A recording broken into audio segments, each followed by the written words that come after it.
Shayne Laughter is a Bloomington native with an IU degree who has been trying to leave the Hoosier nest for more than 30 years, yet keeps coming back for just a bit more.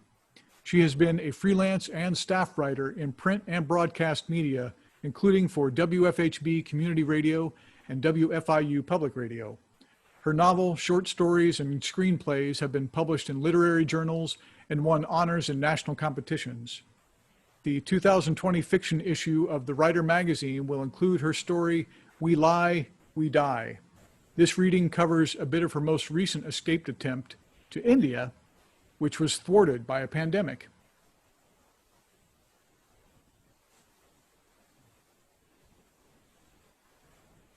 December 26, 2019. Christmas in Bhopal, the night of 6 worlds. India is all about contrast. Walk down a chaotic, trash-littered street, go through a gate, and you're in a serene, impeccable garden where the only sound is birdsong and quiet conversation. A beggar woman is wrapped in the most brilliant sari you have ever seen. A respectably dressed man stops to scratch his balls in public. So it was on Christmas night, 2019. As my Indian friend and creative partner Nadeem and I were being driven home in a luxury SUV at the end of it all, I leaned close to his ear and said, "We have been in 6 distinct worlds tonight." And he agreed. It all started on Christmas night when I suggested we go to the city's big mall to visit the houseware store and pick up some necessities. I also wanted to buy a sleeping bag for our proposed excursion to a tiger preserve at a higher altitude with colder nights. The internet assured me that the outfitter store I needed to visit was in the big mall. We figured that since India is a Hindu and Muslim country, Christmas Day would be pretty laid back. We didn't figure on world number 1. Bhopal Mall Christmas Madness.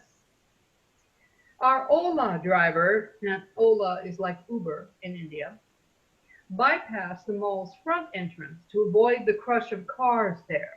He dropped us off at the portico entrance to the mall's attached hotel, the Courtyard Marriott, which is posh here in India. We went through a lounge coffee bar to the mall, and what greeted our flabbergasted eyes?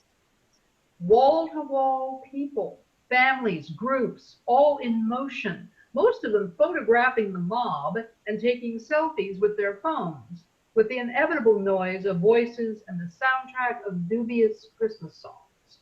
It is a 5-level mall, yes, but this would have been shut down by the fire marshal in the US. In India, just good business. And somebody had the bright idea to have a miniature double-decker bus driving around the packed floor for the kiddies. For me, the sublime moment of the whole visit happened too fast for me to capture, so I'm not that quick of a photographer. Anyway, sundry staff around the mall were wearing these silly little Santa hats with the red cone sticking up and a white puff on top. We walked past a swanky jewelry store in the mall, and Nadeem stopped to snap a picture through the plate glass front window because the entire staff of this high-end jewelry retailer were wearing the Santa hats. And there was a guy in a hat working near the window, and he gave Nadeem the worst side eye ever emitted by a human. I could just hear his brain. Great. We have to wear these stupid bloody hats, and you're going to put us on Instagram. Hallelujah, and a merry bloody Christmas to you, sir. We eventually found the outfitter's store, which was actually a kiosk, carrying only backpacks and a few jackets. This was about a half hour into our visit, and we decided to get the hell out of there. Standing out on the front plaza, it was obvious that an Ola would never get near the place. The crush of traffic was just too much. We went back into the Marriott through the same lounge to call an Ola to that entrance. The Marriott staff buzzed and hovered around us as we waited, and I'm sure they were quite relieved when we took our bohemian asses out of their lobby to the portico. Soon it was clear that no Ola was going to make it in there either. Nadine took off to the street to look for a motor rickshaw, a tuk-tuk, and I trotted behind. World number 2, mortal terror. After 100 yards or so walking at the side of that river of cars, horns, and motorcycles, there was a tuk-tuk waiting for a fare. We slid in and were launched into the whitewater rapids of traffic. The tuk-tuk was a hardy, battered one, colorfully decorated on the inside, of course, with tassels and postcards of various gods. I did not get any pictures of the tuk-tuk because one hand pressed my scarf to my face to shield from the winds of cold air and pollution blasting into the doorless vehicle. The other hand held on for dear life to the slim bar that was the driver's backrest, so I wouldn't be tossed out of the doorless vehicle as our driver made sheer S-curves through traffic at top speed. A tuk-tuk in heavy traffic is like driving a cardboard box through a hurricane. You just pray you'll get from point A to point B before the whole thing falls apart. Finally, we cleared the rapids onto saner streets, and Nadim asked me, "Do you want Indian food for dinner or pizza?" "Pizza," I replied, and he gave instructions to the driver. And that brought us to world number 3, paradise. The Jehun Nema Palace, a heritage hotel built by a Sikh general in the 19th century and still run by his family, restored and reopened in 2004. A sprawling, magnificent estate, truly a palace that breathes money in every tile and pillar and palm tree. I imagine the valet staff froze as this grody little tuk-tuk puttered up to the portico and these two sorry bohemians extracted themselves. However, Nadim has a history with this place since his time as a line producer and location scout for Indian film and television. So he knows all the managers and all the maitre d's. Plus, he's got a personality and a voice that embraces everyone and makes instant friends and allies. We were welcomed in and took a walk in the swimming pool garden to breathe some fresh air. Refreshed, we proceeded into world number 4. My soul was saved. The La Cucina Bistro at the Jehunema Palace, a full-bore Italian restaurant that was serene, elegant, and had a damn good menu. I have never been so happy to eat fresh, crunchy salad greens in a toasted Parmesan cup yet. The thin crust pizza was heavenly too. Yes, Nadim and I were healed by elegance and a soft, well-chosen Christmas song playlist on the PA.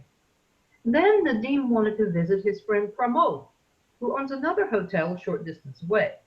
So we departed the palace and walked, which was more to the staff's amazement, out to the street and up a block or two to a gated community that contained big homes and world number 5, the Ivy Suites family. A 5-star yet homey hotel called the Ivy Suites. Pramod is Indian Chinese, calls himself Chindian, and he speaks both Chindu and Chinglish. Now, he said this, I'm not making it up. Several members of his family were there in the lounge drinking comfortably before their dinner. The dean was welcomed in heartily, and of course I was pulled in too. Lively chatter led to a young woman named Tina being identified as the painter of many of the striking works on the lounge walls. She got up, drink in hand, and said, "Come on, I'll show you my art studio." We walked across the street to a house and through a door. World number 6, Tina's art studio. Into a magic place of creativity, discipline, and vision.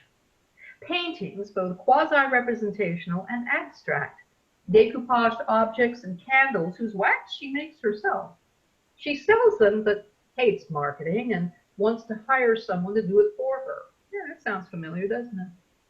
Eventually, we went back across the street to world number 5, where the family was sitting down to a pizza dinner, which I could not partake of, being so profoundly sated by the La Cucina dinner and wine. And that was when Pramod's brother-in-law, Bashan, roared in a pure character who would be played by Martin Scorsese and his eyebrows in a movie version of this night. Garrulous and irrepressible, he was expounding on the pleasures of fine whiskey when he blurted out, "I don't like cider. It's too weak. A woman's drink." I interjected that while the U.S. was infatuated with cider at the moment, we had outdone even cider with something called hard seltzer, which I described as sparkling water that was driven past the liquor store. Bashan cracked up at that and vowed to use the line himself.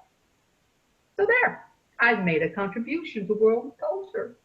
It was Bashan who drove us home, far out of his way, in his luxury SUV, and finally it was an end to world hopping.